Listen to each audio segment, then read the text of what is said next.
Hello, bonjour et bienvenue à tous dans la 9e semaine de la NFL. Nous sommes dimanche, c'est l'heure du fauteuil, 18h09. Un tout petit peu de retard parce que nous avons encore des petits problèmes techniques, merci Facebook.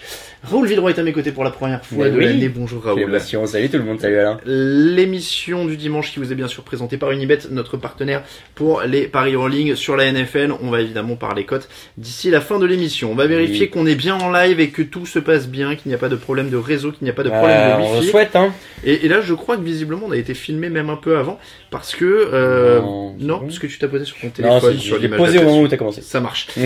Donc nous sommes en direct avec Raoul Villeroy et on va parler NFL, on va parler foot US et 9e semaine. Le programme, donc le match du jeudi en quelques mots, les matchs de ce dimanche et puis nos pronostics et bien sûr toutes vos questions et les cotes. La première info quand même avant de commencer, Leonard Fournette est inactif pour le match des Jaguars face aux Bengals. Il a violé une règle de son équipe, on ne sait pas encore laquelle, on ne sait pas ce qui s'est passé, mais ils ont annoncé qu'il était suspendu, donc on verra bien ce qui se passe. Mais en tout cas, ils joueront sans lui contre les Bengals. Donc alors, TJ Yeldon a passé 120 et des poussières de yards lors du dernier match. Chris Ivory aussi, du coup, va être plus utilisé. Donc, problématique, mais pas catastrophique. Catastrophique, voilà. Non. Très très bien. On dit bonjour à Benjamin, on dit bonjour à Pantarouba. Je sais que tu m'as mis un truc pour le prononcer, ton pseudo la dernière fois, je sais. Mais Panterbarouro, voilà, que le dimanche commence. Céline, Florian, bonjour à tous. Voilà, ça marche, on est en 4G, on a lourdé notre Wi-Fi et visiblement ça marche mieux. Donc, Raoul, on va revenir un petit peu sur les matchs de jeudi avec la victoire des Jets contre les Bills. Très belle victoire de cette équipe de New York qui continue de nous étonner, qui continue surtout de se battre. Et les Bills qui enfin nous ont déçus. Moi j'avais pas osé parier contre eux parce que justement on disait qu'ils étaient solides, qu'on les sous-estimait tout le temps, et pour une fois qu'on les a surestimés, finalement on sous-estime les Jets quoi. C'est triste, non, mais c'est comme ça aussi, et chapeau aux Jets parce que ils ont réussi à faire ce que peu d'équipes ont fait, à savoir contrer très vite les Bills et les empêcher de peut-être prendre le rythme du match. Les Bills aiment bien tout de suite installer leur rythme, et les Jets ont tout de suite cassé ça, ont tout de suite été chercher Tyrod Taylor, et ça les a bien mis en difficulté. Donc c'est vrai que maintenant c'est les Jets qu'il va plus falloir sous-estimer peut-être. Ouais, Tyrod Taylor qui a quand même été propre, 29 sur 40, 285 yards, 2 touchdowns, c'était pas horrible, mais c'est lui qui a gagné le plus de yards au sol, et le problème c'est qu'ils ont été stoppés au sol surtout. Le Sean McCoy, il y a que 25 yards en 12 courses, donc ça fait une moyenne de 1,2 je crois, je suis pas matheux, mais c'est pas très beau. Alors qu'au contraire, et on l'avait dit je crois un peu dans l'émission de jeudi, la clé allait être le sol, et tu regardes, les Jets ont gagné 77 yards avec Matt Forte, 74 avec Bilal Powell, 30 avec Maguire, donc en tout ça faisait 194 yards au sol contre 63 pour Buffalo. Donc la morale de l'histoire mais c'était attendu que le jeu au sol allait être le facteur X de ce match-là pour les deux équipes. Allez, on va passer un petit peu au match de la semaine. Le match de Monsieur Forte, nous dit Alexandre. Eh oui, il a fait un bon match, Matt Forte. Je sais que les supporters des Jets lui en veulent un peu ces dernières semaines. Là, ça a été un peu mieux. Morgan qui dit il a changé Greg avec ce petit smile qui s'interroge comme ça. Donc c'est Raoul Villeroy qui est là cette semaine. Il y a Joe qui a marqué c'est Raoul avec R-A-U-L. Tu sais, comme le joueur de foot espagnol. Oui, mais comme beaucoup de gens hispanophones qui s'appellent Raoul sans O, mais voilà, il y a un O dans mon nom. Bon, il y a des remarques sur mon t-shirt. On m'a demandé où je l'avais acheté. Celui-là, honnêtement, je crois que je l'ai depuis 2007, si je ne dis pas de bêtises. Tu l'as acheté où, aux States? Non, j'avais jamais mis les pieds aux États-Unis à cette époque-là. Non, je sais plus. C'est un truc Reebok de l'époque. Attends, mais t'as trouvé ça en France? Ouais, je crois que c'était sur vente privée à l'époque, si je dis pas de bêtises. Pour pas faire de. Mais c'était il y a longtemps. Ça a 10 piges. Ah ouais, en effet. Allez, donc Raoul s'est rasé. Non. Non, pas depuis Lady Gaga. Il était rasé justement. Ouais, pas depuis Lady Gaga. Allez, vos questions sur les matchs, n'hésitez pas. On va commencer un petit peu la série. Il y en a moins cette semaine puisqu'il y a 6 équipes au repos. On vous rappelle, donc moins de matchs. Petite mais au moins on va pouvoir se concentrer. Le premier c'est Panthers Falcons, rivalité de la NFC Sud. J'ai du mal à prononcer correctement les divisions moi à chaque fois. Panthers 5 victoires 3 défaites, Falcons 4-3. Très important pour suivre les Saints qui eux jouent les Buccaneers, donc double confrontation double division, de la NFC Sud. Normalement les Saints ça paraît plutôt pas facile, mais ils sont sur une bonne dynamique en attaque, ils sont sur une bonne dynamique en défense. La défense surtout. Papier de Nicolas Michel à lire, c'est l'instant stat publié hier, mais vous l'avez encore sur le site, sur les stats de la défense des Saints. Ils sont sur une bonne dynamique, donc eux ils sont favoris. S'ils gagnent, ils seront à 6-2. Clairement, il faut que les Panthers et les Falcons essayent de gagner pour rester dans le rythme de cette équipe-là. C'est déjà hyper important. Et c'est un match très très incertain parce que ces deux équipes sont quand même très très irrégulières et surtout très fades depuis le début de l'année. Je trouve qu'ils ont du mal à trouver leur identité de jeu, à se mettre vraiment dedans. Il y a eu 2-3 matchs pour les deux équipes un peu référence, mais pas beaucoup plus. Et on est déjà semaine 9. Et il y a pas vraiment de dynamique des deux côtés. Ils ont sorti des coups d'éclat. Il y a eu un ou deux matchs des Panthers où après on s'est dit genre ça y est, Cam Newton est de retour, c'est incroyable. Sauf que depuis non. En plus ils ont perdu leur receveur Kelvin Benjamin. Ouais. Donc ça c'est la première. Aussi qui nous le disait Pantero, qui nous disait début de la vie sans Benjamin, ça fait peur. On va voir. C'est pas un mec exceptionnel, mais c'est vrai qu'ils étaient pas non plus le genre d'équipe qui pouvait se permettre de dire on a trop de receveurs, on va le ça. On a trop de receveurs, on a plein de tight ends qui reçoivent. Non, c'est faux, il y en a pas beaucoup. Et le jeu au sol a pas été exceptionnel non plus. Donc c'est un trade un peu étonnant, mais qui est sûrement réfléchi, en tout cas j'espère. Et du côté des Falcons, c'est pareil. Ils ont été tapés par des équipes un peu normalement sur le papier un peu moins fortes qu'eux. Et ils n'ont pas sorti des tonnes de matchs très convaincants, donc c'est difficile de prédire. Moi, je crois que j'avais donné les Panthers dans le prono, mais oui. Mais voilà, tu vois, j'ai pas beaucoup réfléchi. Il y a Greg qui nous demande déjà le fromage du jour. On va y venir. On y arrive. Il est là. Ouais, il est là. Bon, on en a même deux. On en a deux. Il y en a un qui traîne. Ouais, j'en ai un au frigo. Ah, cool. Le combiné Saints, Eagles, Jaguars, 49ers nous dit Joe Simba. Alors attends, Saints, Eagles. Pour l'instant, je suis d'accord. Jaguars, ouais, ça peut passer, mais du coup, sans Fournette, c'est plus compliqué. Il a mis un lol. Mais 49ers, non. 49ers. Ah, si. Attends, ils jouent les Cardinals. Si. Moi, je les ai donnés en plus. Pardon. Ouais. Faut voir. Laurent qui dit toujours du mal avec les matchs de division, à part quand il y a une équipe vraiment trop faible, ça reste des matchs serrés. Ça, c'est vrai. C'est une très bonne remarque. Ça, c'est vrai parce que le Carolina, Atlanta, aussi bien que le Saints Buccaneers, parce qu'il faut se méfier quand même des Buccaneers qui ont du potentiel. Ouais. Ça reste des matchs incertains et il y a beaucoup de matchs incertains cette semaine. Honnêtement. La différence pour les Buccaneers, juste, c'est que même si les Saints sont dépassés au score, ils sont capables de revenir vite. Oui. Alors que les Buccaneers, leur force, c'est peut-être d'emballer le match tout de suite et après de se mettre à l'abri. Et je pense pas que les Saints déjà se laissent emporter, se fassent distancer et surtout ne soient pas capables de revenir. Donc bon. Jaguars, il n'y a pas Fournette. En effet, on vous le rappelle, on vous l'a déjà rappelé en début d'émission, mais c'est la grosse info. Le match suivant dont on peut parler, c'est un autre choc de division entre les Texans et les Colts. 3 victoires, 4 défaites pour les Texans, 2 victoires, 6 défaites pour les Colts. Il n'est pas super intéressant sur le papier, même si les Texans sont pas totalement largués pour la division. Ce qui est intéressant à dire, c'est évidemment que malheureusement, c'est le premier match sans Deshaun Watson. D'ailleurs, on n'en a pas parlé encore. On aurait pu en parler parce que c'est arrivé, je crois, depuis notre dernière émission. On n'a pas pu en parler jeudi. C'était jeudi soir tard. C'est arrivé après la mise en ligne de l'émission. Bon c'est le drame malheureusement c'est triste, de cette saison. Moi j'ai vu ça, bon triste, c'est relatif mais voilà, tu sais, j'ai vu ça, j'étais à un concert jeudi soir et je suis sorti, je vois l'actu genre Deshaun Watson blessé, je dis oh non mais vraiment ça c'est tu vois, il y avait un peu un truc emballant, il y avait un rookie sympa, s'il continuait comme ça, il pouvait clairement devenir rookie de l'année, ça redonnait de l'espoir à l'équipe de Houston qui était un peu en perte de dynamique. Il avait redonné vie à cette équipe. Ouais, et puis c'était sympa à regarder, il avait un truc, il courait, il lançait, il faisait un peu bien tout, et c'était cool. Et là, blessure sans contact à l'entraînement, ça rappelle Teddy Bridgewater, qui 1 an et 3 mois plus tard est toujours pas revenu. Donc j'espère pour lui que c'est moins grave et qu'il va pouvoir revenir au moins pour le début de saison prochaine parce que pour l'instant c'est pas gagné. Ouais. Et ouais c'est décevant et ouais c'est triste. Il y a il y a Mathieu qui dit pourvu qu'il ne fasse pas une Griffin. Oui, ça c'est sûr. Aussi des jeunes joueurs carrière foutue à cause du genou. C'est le drame. Et d'ailleurs alors j'ai pas du tout vérifié encore l'info mais j'ai vu que Pro Football Talk avait sorti un papier comme quoi il avait peut-être été touché au genou au match d'avant. il se serait achevé, ok, ouais. Et alors là, pour le coup, ça me rappelle Robert Griffin, dont on se rappelle qu'en playoff, il jouait sur la pelouse à moitié sur un genou, de Philadelphie. Ah, c'était chez eux. Ouais. C'était chez eux que le terrain était pourri en plus. Et en reculant sur le genou. C'est ça. Mais on se rappelle qu'il était déjà blessé et qu'il y avait une ou deux actions avant où on le voit boiter et il reste, et on savait qu'il était touché depuis longtemps. Après, tu vois, c'est les playoffs aussi, donc les mecs se disent, il faut qu'on tente tout. Maintenant, non, mais c'est ridicule, hein. Mais peut-être qu'en saison régulière, il l'aurait pas fait. C'est peut-être ça aussi. Je crois qu'il était touché déjà depuis le match d'avant. Enfin, il y avait un truc, c'est quand même, voilà. Tonton Flingueur qui dit incroyable nombre de blessures, comme en NBA, comme on l'expliquait. Il y a un papier sur le site aussi, il y a 2 jours. Oui, il y a plus de joueurs sur la liste des blessés que l'an dernier, mathématiquement.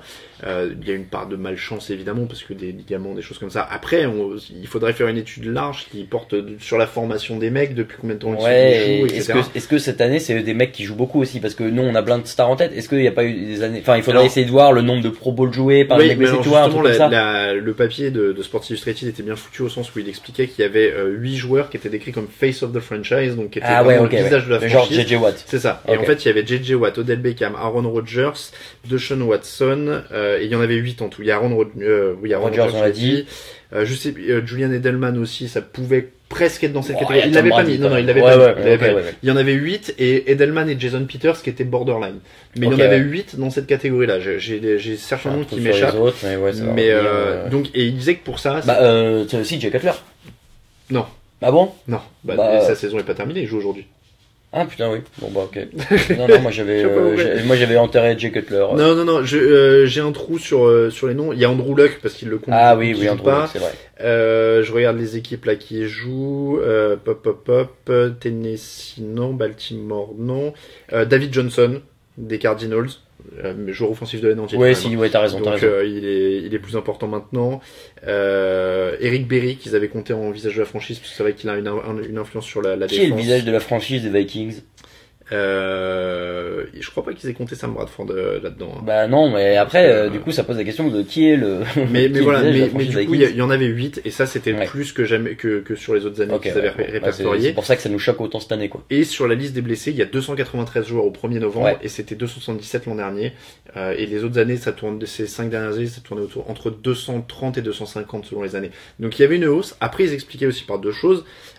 Maintenant tu peux rappeler les joueurs de la liste des blessés. Avant ils les mettaient pas parce que tu pouvais pas les rappeler. Donc il y a plus de joueurs sur la liste des blessés parce que maintenant tu peux en rappeler 2 et c'est la première année. Et il y avait aussi le fait, ils expliquaient que les franchises scoutent de plus en plus de joueurs. Et donc pour en garder certains dans l'effectif, même si la blessure va durer trop 4 semaines, ils les foutent sur la liste des blessés pour les garder dans l'effectif et l'avoir l'an prochain. Donc c'est une fausse stat. Quoi. Donc voilà, c'est un peu compliqué de dire. C'est vraiment, je pense que ça doit faire partie des tendances qu'il faut observer sur 5 ans, quoi. Sur 5-10 ans, voilà.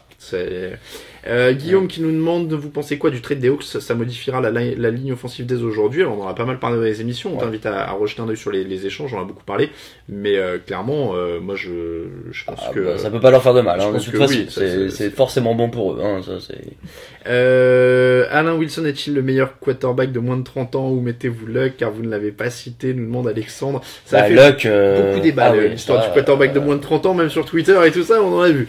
Même dans la rédaction. Donc moi clairement je pensais que Russell Wilson, je pense toujours que Russell Wilson est le meilleur quarterback de moins de 30 ans. Andrew Luck on l'a pas mis, c'est une bonne réponse. C'est très difficile de le prendre en compte dans la mesure où il a été plus blessé qu'il a joué. C'est ça et ça joue dans le fait d'être bon. Oui, non mais complètement. La durabilité, puisque quand on dit meilleur quarterback de moins de 30 ans, moi je dis celui que je veux prendre aujourd'hui si j'ai une équipe. Ouais, c'est ça. Et du coup, je prends pas Andrew Luck, j'ai aucune idée aujourd'hui dans quel état il est. Et donc c'est vrai que c'était pas volontaire quand je l'ai pas mis quand on en parlait dans l'émission, c'est juste parce que j'ai pris les stats de ceux que je voyais à l'heure actuelle, et ça m'est complètement sorti de la tête qu'en effet il était inactif. C'est un super joueur, mais il faudrait le voir derrière une ligne offensive, il faudrait le voir entouré, il faudrait le voir, et ça fait énormément de paramètres quoi. Donc malheureusement aujourd'hui il peut pas être dans ce classement là. Sur le potentiel il est là, hein. Peut-être qu'il est meilleur. Peut-être même pas d'ailleurs, il est probablement meilleur que Luck et que Stafford et Wilson tous les deux, hein, si on regarde honnêtement, il a fait des trucs exceptionnels lui. Mais le problème c'est que il faut qu'il soit là. Il faut qu'il soit là quoi. Tu peux être le meilleur QB du monde sur le banc, tu feras rien. C'est ça. Et aujourd'hui et on a eu le débat hein, que ce soit à l'antenne ou hors antenne avec Grégory, notamment Richard qui lui est plutôt Matt Stafford, mais ils sont très difficiles à comparer parce qu'ils ont pas le même style. Déjà. Donc, voilà, c'est plus un choix de et pas le même environnement en fait. Et bien sûr, mais aucun joueur. joueur, c'est un sport collectif. Non mais voilà. Donc voilà, c'est plus une question de préférence au point où on en est. Oui. Moi, ma préférence, elle allait à Wilson parce qu'il y a ce mélange d'expérience, d'expérience des grands moments, de lucidité dans les moments importants sur troisième tentative, etc. D'être capable de courir, d'être capable de s'échapper, d'être capable de faire plein de choses.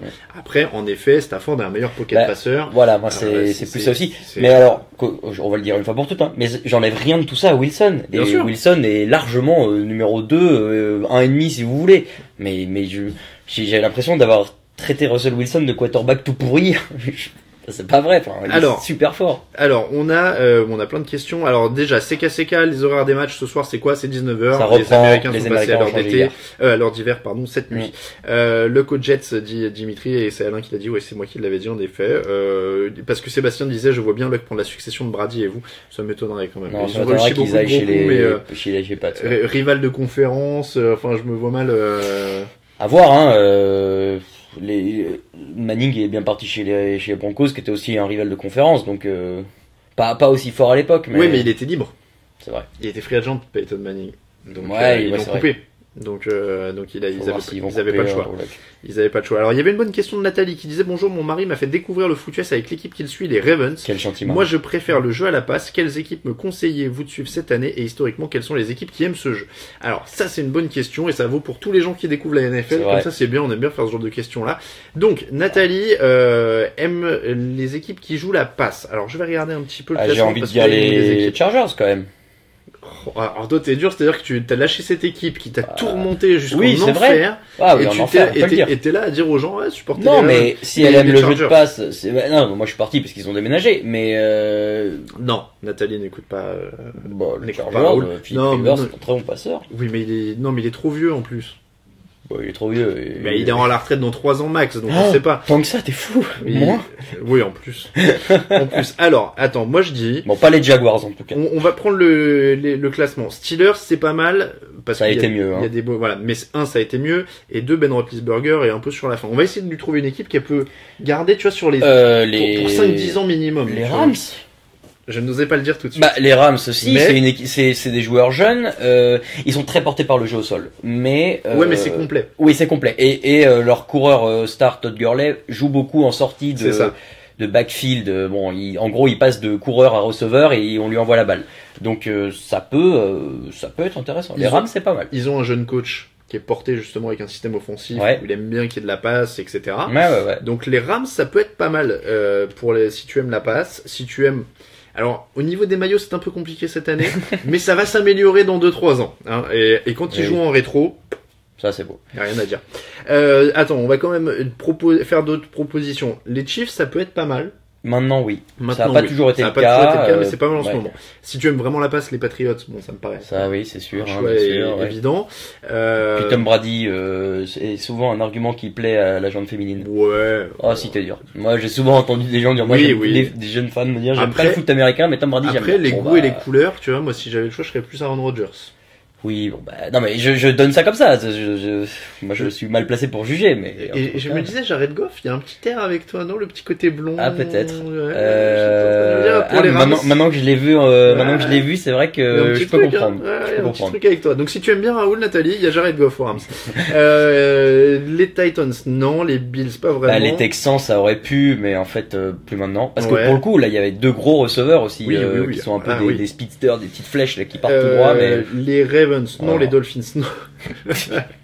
C'est triste. Les Dolphins. Non, mais c'est plus la NFC qui est vers la passe en vrai. Oui, là je suis en train de remonter. Bengals, on l'a oublié. Broncos pas en ce moment. Chargers, Raiders. Les Raiders avec Derek Carr, ça passe quand t'es américain. Ouais, parce qu'en plus il y a pas trop de jeux au sol. Colts, Browns non plus. Eagles avec Carson Wentz. Là t'as un quarterback d'avenir. Ah ouais, là ça lance en plus. Vikings. C'est plus en fait, on voit plus les receveurs que les quarterbacks. Ça dépend du quarterback, mais normalement ça lance. Il y a quelqu'un qui a dit Saints. Oui. Après, Drew Brees est plus sur la fin aussi. Donc ça dépend combien de temps tu veux. Là, on peut le classer dans les historiques. Ouais. Drew Brees, c'est le meilleur passeur de l'histoire. Très largement. Puis là, ça fait 10 piges, qui font que passer tous les ans comme des fous. Donc, Seahawks, c'est pas vraiment de la passe. Donc Rams, on a dit. Panthers, pas vraiment. Falcons. Oui, normalement, ça devrait, de ce qu'on a vu l'an dernier. Matt Ryan est MVP en titre. Packers. C'est de la passe aussi, mais Aaron Rodgers est blessé, mais c'est historique. Cowboys, Lions, bon, Lions, il y a Stafford. Ouais. Redskins, Cardinals, Bears, Buccaneers, Giants, 49ers. Buccaneers, ouais, mais ça a pas pris, en fait. Ils ont fait venir de chez Jackson, et je peux pas conseiller à une fille de soutenir Jameis Winston. Éthiquement, c'est pas jouable. Donc, on va réduire sur Rams, Falcons, Packers, si t'aimes vraiment bien les équipes historiques, mais faut attendre l'année prochaine qu'Aaron Rodgers revienne. Saints et Patriots. Voilà, ça c'est les passes. Donc moi je dis, honnêtement, Eagles ou Rams c'est bien parce qu'ils sont jeunes et plein d'avenir. Ouais. Voilà pour Ils peuvent gagner un Super Bowl d'ici 5 ans, donc faites-toi plaisir. Voilà pour les conseils.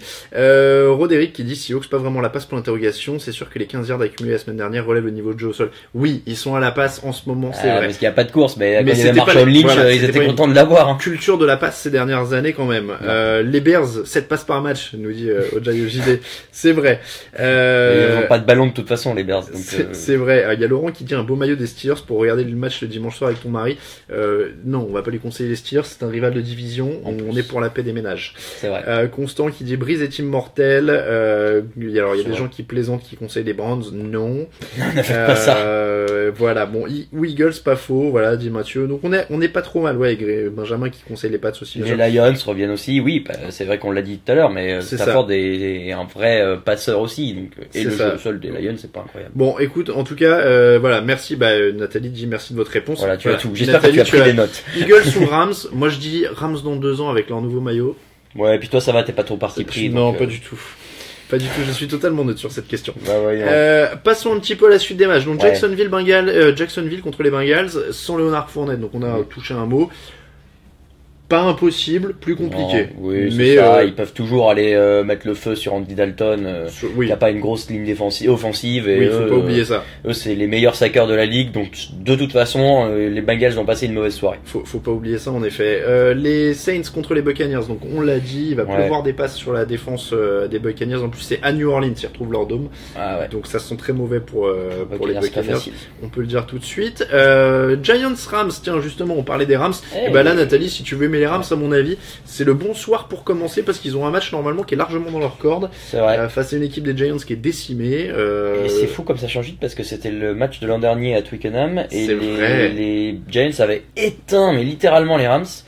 Et alors, sans avoir été les Rams de Jeff Fisher. Oui, non, mais sans avoir été discrètement. Sans avoir été impressionnant non plus, mais là, ce soir, à mon avis, on va voir un match absolument différent. Et tant mieux. Ouais, là clairement, il y a plus grand chose du côté des Giants, que ce soit en espoir ou en depuis que Beckham est blessé, c'est une tristesse. Donc voilà, ils sont capables de tout, de surprendre, mais oui, Manning reste un excellent joueur aussi, hein, mais il faut, tout seul c'est difficile. Que pensez-vous de Garoppolo? Niners demande Gaylord. Moi je trouve ça bizarre. Ah non, il faut bien. Ouais, mais bizarre dans la. Ouais, alors c'est ce qu'on avait dit, c'est ce que j'avais dit, on en parlait avec Greg avant le podcast, et nous, ce qu'on pensait, et ça avait l'air d'être le cas, c'est que Cousins allait venir à la fin de l'année. On sait jamais comment ça va marcher. Maintenant, c'est vrai que du coup, si Garoppolo est là, les chances de faire venir Cousins sont quand même un peu réduites. Hein. Ouais, mais elles étaient déjà pas énormes, quoi. Je sais pas. Les Redskins, ils allaient jamais prendre une 3e année au franchise tag et ils avaient pas l'air de vouloir lui filer un contrat. Donc. Je sais pas. Je suis toujours perplexe sur ce genre de truc de c'est prévu à l'avance, etc. Il peut se passer tellement de choses. Oui, non, mais je suis d'accord, mais bon, du coup, là, pour le coup, ça viendra pas. Maintenant, Garoppolo, bon, ça, c'était pas un mauvais joueur quand on l'a vu. Il était chez Bill Belichick, il va falloir prouver que c'était pas un joueur de système. Il y a Dimitri qui dit c'est parce qu'il est plutôt beau gosse Garoppolo, c'est pour redonner de la hype aux 49ers. Pour revenir sur Jimmy Garoppolo. Oh, si Jay Bettard n'est pas bon, je préfère Garoppolo quand même. Oui. Non, pour l'avoir croisé dans le vestiaire, beau gosse. Bon. Ouais, c'est vrai qu'il fait un peu ce smile, genre. Mais franchement, je crois que les Patriots ils font des castings pour leur quarterback et c'est surtout que Garoppolo, bon, il a l'air très gentil, hein. Pour le coup, je me demande si on l'avait pas interviewé il y a 3 ans. Le Super Bowl qui gagne contre les Seahawks, je me demande si je l'avais pas interviewé d'ailleurs. Mais tu sais, il a ce côté Ken en fait. Il fait très Ken US. Ah, oui, tu sais, le brun avec le la coupe parfaite et tout le grand toujours le sourire, ouais. Parfait. Franchement, tu sais, dans le vestiaire, donc dans le vestiaire après le Super Bowl qui gagne contre les Seahawks, je m'en rappelle, il était là. Mais du coup, en plus, il était en tenue, mais il avait pas un pet d'herbe ou quoi, tu sais. Ah bah non, parce qu'il était... Et donc il était là dans le vestiaire, genre le beau gosse, bien habillé, tu sais, qui pas une goutte de sueur. Mais qui avait gagné, quoi, tu vois. Et je trouvais Macron plaçant, c'est vraiment la fête. C'est ça. Et oui, c'était Alex Moran un peu, tu vois. Ouais, c'est exactement ça. Regardez donc, Blue Mountain State. C'est ça. Et du coup, ouais, il y avait cette vibe là. Moi, je suis content qu'il soit au 49ers. C'est une franchise. Oui, ça va pas lui faire de mal. Il faut juste pas que Tom Brady se blesse, par contre. Oui, moi on en avait parlé dans l'émission. Après on va vous référer surtout à l'émission pour l'histoire de Garoppolo parce qu'on en a parlé pas mal sur la chaîne YouTube. Vous pouvez aller youtube.com/tdactu je crois maintenant. Et donc vous verrez l'émission de mardi, je crois, où on a parlé des trades. Mais ce qui est plus bizarre, c'est du coup d'avoir échangé Brissett plus tôt dans l'année s'ils savaient qu'ils allaient devoir lourder Garoppolo, parce que je sais pas s'ils savaient, ils ont peut-être saisi une opportunité. Parce que Belichick disait que de toute façon ils sont allés le plus loin possible, mais il était en fin de contrat, ils savaient très bien qu'ils allaient pas le re-signer pour cher parce que Brady restait. Donc au bout d'un moment ils le savaient. Donc pourquoi avoir cette débarrassée de Brissett dont on voit qu'il est plutôt un titulaire correct et qui ferait donc un remplaçant solide et qu'il avait déjà montré l'an dernier. C'est plus peut-être dans leur tête les deux sont au même niveau, hein, Brissett et Garoppolo. Ouais, mais bon, fallait bien regarder un des deux du coup. Parce que là du coup ils ont pris Brian Hoyer, quoi. Ouais, mais comme de toute façon, ils misent sur le fait que Brady va pas se blesser, donc ils préfèrent gagner des trucs en filant des quarterbacks remplaçants. Ouais, après, et puis moi je pense que c'est encore plus significatif sur le court terme, et court et moyen terme, c'est qu'ils ont l'air de penser vraiment que Brady va rester 3 ans de plus. On leur souhaite, hein, parce que c'est pas mal pour eux. Donc c'est ça qui est impressionnant, c'est que ça veut dire qu'il a passé 40 piges. Et ils tablent sur le fait qu'ils partent pas dans l'immédiat, visiblement, puisqu'ils jettent leurs jeunes. Personne n'a l'air de dire ça, en tout cas. Lui non, sur le terrain non. C'est assez incroyable. Il y a ton flingueur qui plaisante, je suppose. Mandialopat. Non. Ça n'arrivera jamais. Non. Le match suivant, Philadelphie-Denver. Tiens, on parlait des Eagles aussi. Là, mais c'est bien, comme ça. Nathalie. Voilà, Nathalie va pouvoir se décider à 19h. Elle peut regarder Rams et Eagles. Elle se met 2 fenêtres. Et puis ce qu'elle préfère. Elle se met 2 fenêtres et elle voit ce qu'elle préfère. Alors là, ça va être un peu plus dur au niveau de la défense en face parce qu'il y a la défense des Broncos, donc ça peut être plus costaud. Après, mais oui, c'est le retour de Brock. C'est Brock qui est de retour. La tristesse. En parlant de beau gosse, Robert Pattinson is back. Oh, tu trouves toi? Ah ouais. Oh, mais carrément. Ah si. Un peu. Moi, j'avais été traumatisé pour le coup parce que c'était le premier Super Bowl que j'avais fait, donc le 48. À New York où ils avaient joué ils prennent le feu par les Seahawks. Et lui pour le coup je l'avais fait je crois en interview. Non, j'avais fait le troisième quarterback. Non, j'avais fait le troisième. Ah non, il était pas encore là. Zach Dysert. Waouh. Zach Dysert, le troisième quarterback des Broncos à l'époque, j'avais fait une interview avec lui. Et bref, Osweiler était assis à côté et j'avais été traumatisé par le fait qu'il ressemblait au mec de Twilight à l'époque où il était jeune, quoi. Donc voilà. Et ce qui du coup ne va pas l'aider face à la défense de Philadelphie. Peut-être Robert Pattinson, non, pas vraiment. Non. Le truc des Broncos, c'est que oui, il y a cette défense. Maintenant, elle a pas toujours été au rendez-vous cette saison et puis en face, c'est la meilleure équipe de la ligue. Donc leur point fort est pas optimisé et eux de leur côté, ils ont pas grand-chose, donc ça va pas être facile. Tennessee-Baltimore, en voilà un match qui sent bon l'attaque. Oh là là. Les Ravens ont une attaque catastrophique, les Titans sont Marcus Mariota qui... Ils mettent 40 points aux Dolphins, mais c'est tout. Il y a des points de la défense quand même là-dedans? Oui, si, bien sûr, mais quand même, quoi, ils mettent 40 points. Oui, ils en mettent 40 et ils allaient mieux. Sébastien nous dit Colin Kaepernick aux Texans. Je ne suis pas sûr que le propriétaire soit pour. Malheureusement, il n'est pas Kaepernick, faut oublier, hein. Ah bah c'est terminé. Il jouera jamais. C'est terminé. Moi, j'ai fait mon deuil. À partir du moment où ils ont pris McGloin, là, chez les Texans, c'est que, laisse tomber. J'ai fait mon deuil cette semaine. Oui, moi pareil. Ça, mais c'est toi qui es titré sur c'est pas qui vous savez chez les Texans. Non mais voilà, à partir de maintenant vous savez. Je préfère en rire malheureusement. Mais c'est ouf quoi. Et puis après le fait que maintenant il ait lancé une procédure judiciaire. C'est pas judiciaire en plus, faut que j'arrête de dire ça. J'ai fait une erreur dans mon titre sur l'article. C'est pas une procédure judiciaire, c'est une réclamation dans le cadre de l'accord collectif de la Ligue, donc c'est une procédure interne à la NFL. Mais parce qu'il est toujours de la NFL. Voilà. Mais le fait est que il a quand même demandé les mails de McNair, Jones et Kraft. Les mails des proprios, les relevés téléphoniques, etc. Donc bon, là c'est fini. Et en fait, ils ont très très bien ciblé, je disais ce week-end. Donc il y a McNair, il y a Kraft, il y a Jones, mais il y a aussi. On rappelle, c'est les Texans, les Patriots et les Cowboys. Mais il y a aussi les Seahawks, il y a aussi les Giants, il y a aussi les Jaguars et il y a aussi une autre. Et en fait, tout est très ciblé, c'est-à-dire que il y a certaines équipes qui ont ont eu des problèmes de quarterback, mais qui n'ont pas signé. Il y a certaines équipes qui ont fait des déclarations sur lui dans la presse, et il y a certaines équipes qui ont des liens avec Trump. En fait, c'est plus ou moins les équipes ciblées par le truc, et apparemment c'est lié à des dates précises. Donc ils vont pas à la pêche, ils cherchent quand même des trucs très précis. Donc voilà, ça c'est pour pour l'affaire en elle-même. Dimitri dit Cap il est pas si nul. Non, il est pas si nul. Il est pas si nul. Il est pas si bon, mais il est pas si nul. Je pense que son niveau justifiait pas le cirque malheureusement médiatique qu'il aurait entraîné dans une équipe. Oui. Je pense que les gens voulaient pas s'attirer tous ces ennuis-là. Oui, parce qu'aujourd'hui, aujourd'hui, c'est un remplaçant qui est à la lutte pour un poste de titulaire dans une équipe moyenne, grosso modo. C'est un borderline starter. Ouais, il serait starter chez les Browns, mais bon. Non, mais c'est ça. Mais ce que je veux dire, c'est qu'il aurait pu être starter chez les Texans aujourd'hui. Oui. Parce que il est meilleur que Savage, Yates et McClown. Faut pas déconner. Clairement. Et surtout, il convient au style de jeu. Oui. On nous a vendu pendant des mois ah ouais, mais il faut comprendre aussi, ils le prennent pas parce qu'ils ont besoin d'un pocket pass. Là, non, c'est un Watson, quoi. Ouais. C'est un Watson. Il est peut-être pas aussi bon que Watson, très bien. Vieux, ouais. Mais il joue, il est dans le style de jeu. Donc qu'on me dise pas, c'est style de jeu, etc. Et qu'on me dise pas non plus, c'est le pognon. On n'a aucune idée de ce qu'il demande. Personne n'a fait de déclaration publique là-dessus. Non, le seul truc qui est sorti, c'est que quasiment il demanderait trop, mais est-ce que c'est pas pour essayer de noyer le poisson? Tu connais comme moi le journaliste, c'est qu'il a source. Bah oui. Si la source de il veut trop de pognon, c'est un des propriétaires d'une des équipes qui ne le veut pas ou quoi que ce soit, ben c'est facile de faire fuiter l'info. Bah oui. Donc personne ne sait ce qu'il veut. Personne ne sait ce qu'il veut. Et lui il parle pas. Donc voilà. Non, c'est une affaire qui est hyper complexe, mais malheureusement, oui, maintenant, faut faire son deuil. Je pense que lui, il sait que c'est foutu, donc il demande de tout ça, justement. Oui. Bah, à la limite, lui, il veut que les choses soient tirées au clair. Oui. Et voilà. Mais c'est vrai que. Qui partent en Ligue canadienne. Et Laurent dit, Cutler dit, prend 10 millions pour un an, donc le pognon pour Cap, ça doit passer. En effet, quand on voit ce que fait Cutler pour 10 millions cette année, on peut se permettre quand même. Et Sébastien rappelle Brent Hutley, Blake Bortles, etc. Oui, voilà. Enfin, ça fait comme des exemples. Et ce qui est quand même assez pas choquant parce qu'on est plus choqué par ça, mais c'est l'hypocrisie du truc. Quand Mike McCarthy des Packers en conférence de presse dit quoi, vous osez insinuer que je vais signer Colin Kaepernick alors qu'on a passé 3 ans à s'occuper de Brent Hutley et son remplaçant dont je me rappelle même plus le nom, etc. Et que derrière on apprend qu'ils ont essayé de signer Brian Hoyer quand il a été coupé par les 49ers et qu'ils se le sont fait souffler par les Patriots, c'est qu'ils cherchaient vraiment quelqu'un. Mais c'est normal, ils cherchent quelqu'un quand il est meilleur. Mais là voilà, c'est une excuse. Mike McCarthy qui fait semblant de s'énerver, c'était grotesque. Et du coup c'est encore plus honteux pour eux, ils se ridiculisent ces gens-là.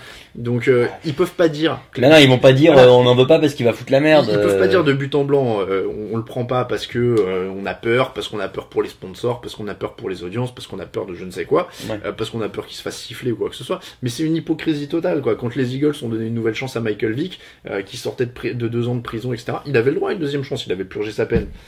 Mais voilà, il s'est fait siffler et puis une fois qu'il a bien joué, les gens ils l'ont pardonné. C'est peut-être ça le truc aussi. Il a bien joué. Ouais, mais c'est quand même grave qu'on doive attendre d'un mec qui a juste utilisé sa liberté d'expression, grosso modo, qui a rien fait d'autre, qu'on doive attendre et qui joue bien pour se faire pardonner. Pardonner de quoi, en fait? C'est ça qui est ouf. Mais bon, bref. Allez, on va continuer les matchs. On parle déjà beaucoup de ça. Et tiens, justement, on arrive... Ravens, on savait pas quoi dire, donc... Baltimore. On arrive sur 49ers Cardinals, justement, en parlant des 49ers. 0-8 contre 3-4, mais on disait, ils ont peut-être une chance. C'est leur chance. Jimmy Garoppolo ne joue pas. Hein. Non. On prévient. Toujours c'est JB Card. En tout cas pour l'instant. Il peut peut-être rentrer en cours de match. À la mi-temps, on ne sait jamais. Mais pour l'instant, il joue pas.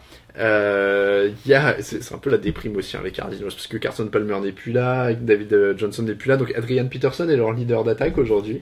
Ouais. Un mec dont il a fait un bon premier match et c'est tout. C'est ça, un mec dont voulaient plus les Saints il y a 3 semaines encore. Il y a Larry Fitzgerald qui est le pauvre. Il faut lui envoyer le ballon. Hein. Voilà. Mais même parce que du coup toute la défense est sur lui. Ouais. Donc bon. Ouais non c'est et il y a plus leur défense est plus aussi forte en plus quand même qu'il y a quelques années. Ouais. Il y a une chance. Je pense à Peterson et Matthew. Tu vois ces gars-là, ils sont censés être des cracks et finalement ils l'ont été. Hein. Mais je sais pas, ils sont jamais passés au niveau du dessus. Ouais. Et à un moment, ils progressaient, on se dit, waouh, ils vont devenir super forts, ils étaient forts, ils sont jamais devenus super forts. T'es dur parce qu'ils le sont, mais le problème c'est qu'il y a eu les blessures. Si t'avais un Mathieu, Mathieu, c'est vrai qu'il a eu un. Toujours gêné par un truc ou blessé ou machin. Ouais, mais, non, mais voilà, mais ça fait partie du truc, tu vois. c'est pas des mecs qui sont devenus des énormes défenseurs comme il y en a en NFL. Il y a Sega qui pronostique que Garoppolo entrera avant le 4e quart-temps. Je sais pas, j'avoue que je pense pas qu'ils vont le garder au chaud toute l'année. Non, mais peut-être pas sur ce match-là quand même. Mais ouais.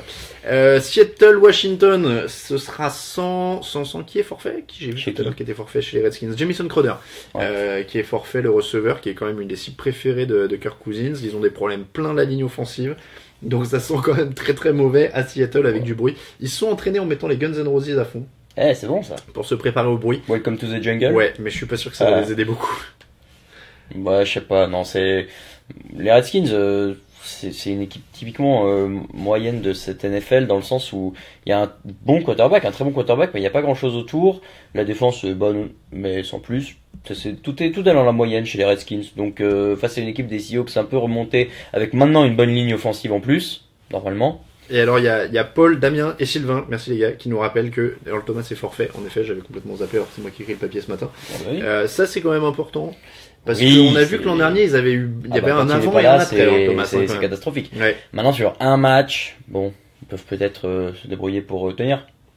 Bon, normalement, oui, c'est plutôt. Ça devrait le faire, surtout à Seattle, en fait, t'as raison. À 22h25, Cowboys Chiefs avec Ezekiel Elliott. Ça a été levé quand Hier ou avant-hier, ouais. Au début de la semaine, il pouvait pas. C'est ça. Et finalement, là, il peut. Donc, parce que pour l'instant, c'est pas encore acté. Donc, Ezekiel Elliott. Et il y a plus de renversement que de changement de score dans un match de basket. Non, mais alors, attends, ce qui est fou, c'est que là, la suspension, elle est levée pour aujourd'hui, mais elle est relancée demain. Oui, parce que c'est effectif qu'à partir de demain. Ou c'est pas encore complètement effectif, donc pour l'instant, ça va. Ben, en fait, c'est une injonction qui lève la suspension pendant les procédures légales, mais seulement jusqu'à ce qu'il y ait un autre jugement. Enfin, ça me rend fou cette histoire. J'en peux plus d'écrire sur ce truc-là. Moi aussi, à chaque fois, je suis obligé d'aller sur les sites internet voir qu'est-ce que ça veut dire, quel terme juridique en français et tout ça. Je n'en peux plus. C'est horrible. Écrire sur les affaires judiciaires de la NFL, je n'en peux plus. Déjà, maintenant, je connais tous les os du corps en anglais et toutes les blessures du monde. Alors ça, merci la NFL. Ça, oui. Mais alors, les trucs juridiques, je commence à être bon. Mais moi, ça m'a appris, le métier de journaliste sportif m'a permis de briller en société quand j'étais dans des soirées avec des médecins. Tu sais, genre, bien sûr. Tu sais que je connais tous les ligaments du genou. Ah, la fibula, bien sûr, c'est le nouveau nom du tibia qu'on appelle plus comme ça depuis des années. Et j'étais là, ouais, le ligament croisé antérieur, bien sûr. Bon, après, c'est moins grave qu'une blessure du ligament médial collatéral. Bien sûr. Mais tu vois, s'entend que voilà, franchement, et puis bon, il y avait pas de déchirure du tendon rotulien, donc ça mitige les dommages.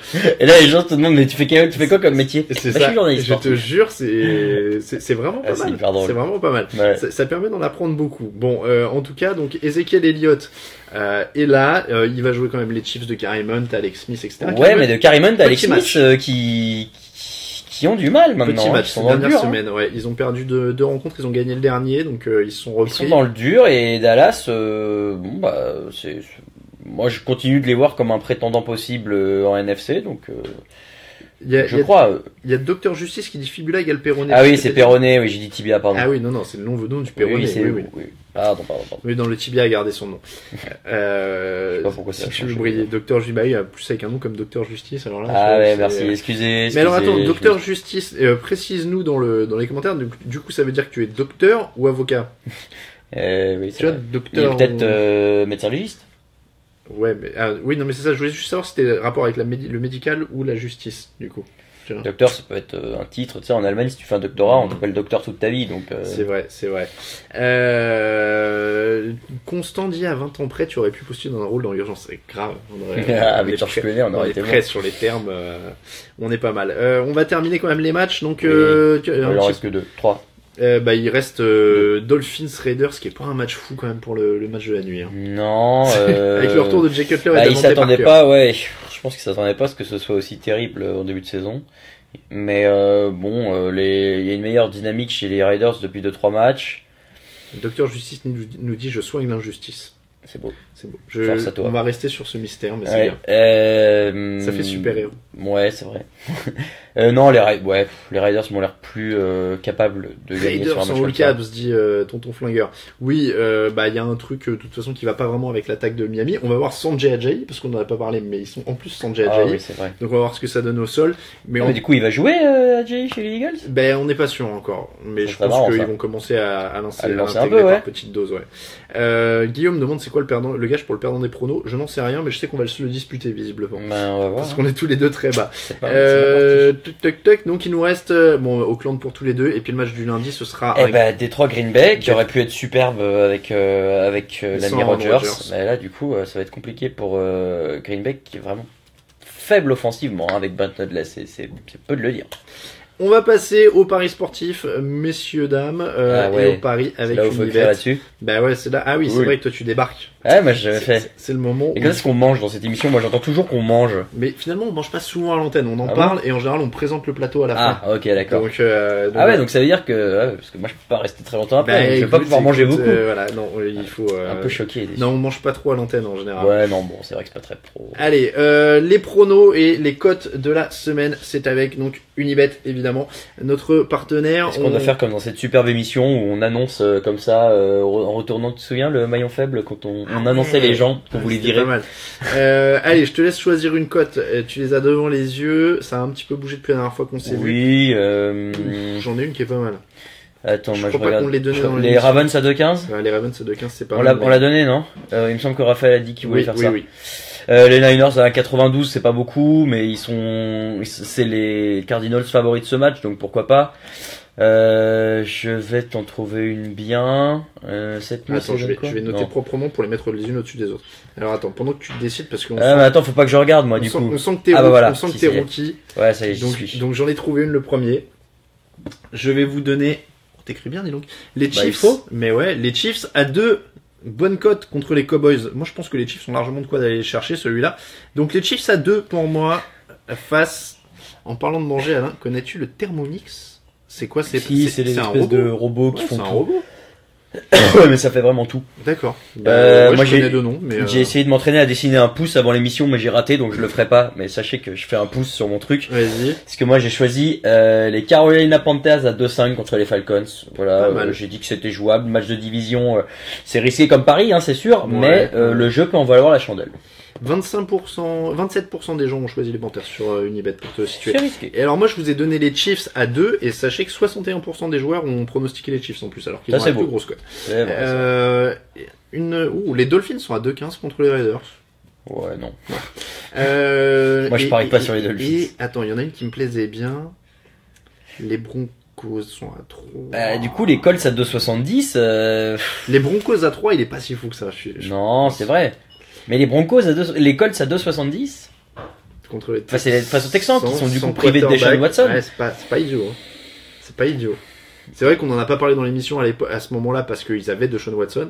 Ouais. Mais du coup, 2,70 les Colts sur ce match-là, c'est pas délirant quoi. Alors j'allais dire les Bengals vu que Moi, j'allais dire les Bengals. vu que Fournette est blessé. Ouais. Ouais. Enfin, je te rappelle qu'il y a la défense, la ligne offensive Attention, de il est pas Bengals. blessé, tu vas donner des surprises. Non, pardon.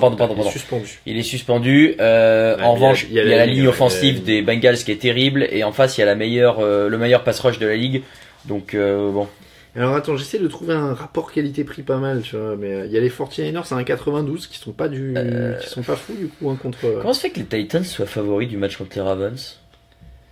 Bah ils sont plus complets / réguliers sur le début de saison. Ouais, mais enfin ils sont réguliers dans la médiocrité, non? Oui. Oui, mais les Ravens sont pas. Bon, enfin non les plus Ravens réguliers dans le- sont réguliers dans la très médiocrité aussi. Ils font quelques éclats, c'est vrai. Mais bon, ils ont un meilleur potentiel, quoi. Je sais pas, faut se décider pour une autre, mais j'ai. T'en veux du mal. trois Ouais. Eh ben, Choisissons une en commun. d'accord. On peut peut-être prendre Les Colts, non, un favori Colts. un peu. Bah, Bah sinon oui, j'en. sinon, on prend un favori un peu haut, tu vois. Ouais. Typiquement, bah non, mais les Cardinals à 1,60. Ah, les Cardinals, je les joue pas aujourd'hui. Non, moi non plus. Les Bah, Raiders à 1,47. ou pourquoi on prend pas les Niners à 1,92? Ouais. Bah, Ou attends, pourquoi les Packers ils sont à 1,85? Parce qu'ils ont pas vraiment. Ah mais non, bah alors les 1,65 les Lions pour un les favori. Lions 1,65, ouais. Pour un favori, tu vois, ça te fait pas une cote folle, mais Ouais, c'est... les Lions 1,65. c'est Alors, quand même celui-là, normalement on vous le prenable. Hein. Celui-là, on vous le conseille pour demain, mais on va en mettre un pour ce soir. pour que vous vous amusiez ce soir, alors que notre réalisateur hors antenne nous apporte un plateau incroyable. Ah ouais, c'est fantastique, je vais peut-être rester un peu. Vous allez voir la bouffe, ça va être incroyable.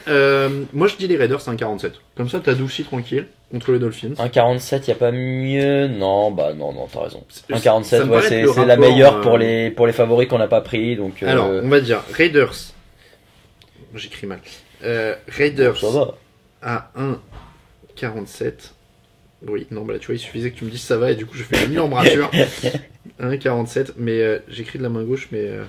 Mais t'es pas gaucher? Si. Bah alors. Mais d'aucuns m'ont déjà dit que je devrais mieux essayer de la droite. Peut-être que tu le sais pas, mais t'es droitier. Bah, je joue au tennis de la main droite. Mais, et au basket, c'est lequel Je shoot de la main droite. Ah bah voilà, c'est peut-être ambidextre. En fait, je fais qu'écrire de la gauche. Je fais tout. Mais. Est-ce que c'est pas Rafael Nadal qui fait que jouer au tennis de la main Oui, ouais, la je main sais gauche. qu'on avait Il ça. est droitier dans la vie. Ouais, il est droitier dans la vie, mais il fait que le tennis de la main gauche. Ouais, et ben moi c'est l'inverse. Tu vois. Bah, parce qu'on l'a forcé pour qu'il soit plus dur à battre. Tu crois? Ah, c'est vrai. Non, c'est vrai. Il le dit, quand j'étais petit, j'étais pas du tout gaucher, et son oncle, son entraîneur légendaire a toujours dit, avait dit, moi je le fais jouer de la main gauche pour qu'il soit plus dur à battre. Torture. Bah ouais, mais dit Roland Garros plus tard, ça vaut le coup. Hein. D'accord, oui, ah bah oui. Tac tac. Donc, allez, les cotes. On a Chiefs à 2. Je vous ai mis Raiders à 1,47 et j'ai mis Panthers à 2,05 puisque tu ça c'est ma faute, ça, voilà. Si on perd à cause de ça. Et donc notre combiné, 5 € misés, 30 € gagnés. On vous le fait avec une mise raisonnable. Après, si vous voulez miser un peu plus, donc 10 €, ça ferait 60 €, 27. La cote est à 6,03. 6,03 de cote. Donc c'est à vous de voir. Et si on veut être un peu plus fou, allez, je vous propose un Colts à 2,70. Je vous propose un Panthers à 2,05. Je vous propose un Chiefs à 2. Et les Broncos à 3. Non, les Broncos, non, ça passe pas, non. Tu crois pas? Ah, c'est compliqué quand même. Bon, bah, les Ravens à 2,15. Ah bah voilà, les Ravens à 2,15, allez. Pouf. Donc celui-là, on a du lourd. 4. Donc, Colts. Oh, on a du bonus multimax. Bah ouais. Colts à 2,70, Panthers à 2,05, Chiefs à 2, Ravens à 2,15. Ça fait 10 € misés, 249,41 € de gain. Pas mal. Ouais, alors, ouais. On prend qui marque un touchdown dans quel match? Oui, on aime bien ça. Ça, j'aime bien regarder aussi. Livre sur... Je suis en train de le lire, il est dans mon sac, le livre sur l'histoire du Super Bowl, je vois Constant. Laurent dit, Raoul a raison, pour Nadal, les gauchers sont généralement plus durs à jouer au tennis. Oui, c'est vrai. Sauf si tu as un bon revers à deux mains, mon ami. Hey. Je dis ça parce que j'ai joué avec un gaucher toute ma vie, du coup j'ai un revers en béton. Bien joué. Qui marque un touchdown? Bah, c'est bête parce qu'en venant je m'étais dit Fournette, mais non. Dans quel match? Moi je dis... parce que justement on a conseillé de supporter les Rams tout à l'heure. C'est vrai. Donc, Giants Rams. Le touchdown de Todd Gurley, il est à combien? Il doit pas être très élevé, mais... C'est ce que j'allais dire. Si elle veut parier en plus sur le match, parce que ça c'est un bon moyen de s'y mettre, tu vois. Elle parie sur le match, elle gagne, du coup ça crée un lien de plus. Voilà, ça crée un lien, c'est beau. Alors, Todd Gurley il a 1,65. C'est pas beaucoup, non, pour un... C'est pas beaucoup, mais c'est déjà ça de prix. Alors que Cooper Cup est à 2,78. C'est ce que je cherchais, ouais. Là, j'aime bien.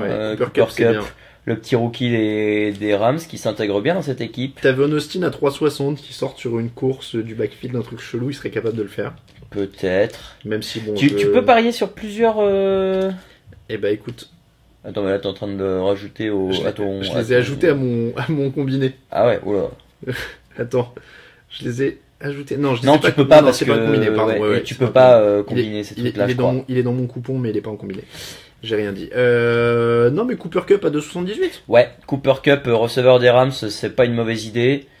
Il y a d'autres receveurs chez les Rams, mais en l'occurrence, lui. Il y a Sammy Watkins qui est à 2,48, mais il est pas super en forme depuis le.